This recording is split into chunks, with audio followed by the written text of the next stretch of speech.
Een 24-jarige vrouw uit Ljouwert is nu aangehouden voor beluts niet bij de deur van haar 8 maanden oude poppen. Het jonkje was zwier verwonnen en werd door de wenning van de vrouw naar het ziekenhuis in Ljouwert gebracht. Het bandje verstoorletter in het ziekenhuis in Greens. Er werken 8 regisseurs van de zaak. Accountantskantoor Berenschot zal de komende maanden de financiële plan van de 3 initiatieven voor een topsportlocatie voor het Reetrieten terugluchtzie.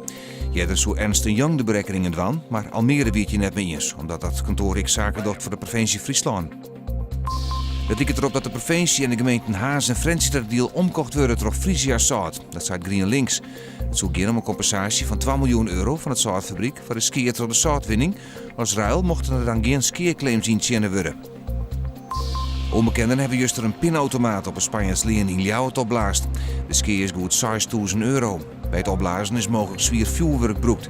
Het is net bekend dat er een geld uit de pinautomaat stellen is. Joen en vannacht flinke opkledings, maar kans op mist. Het wordt 9 graden. Morgen geregeld zinnen en een warme dag, 21 graden. De wind is zwak en komt uit het zuidwesten.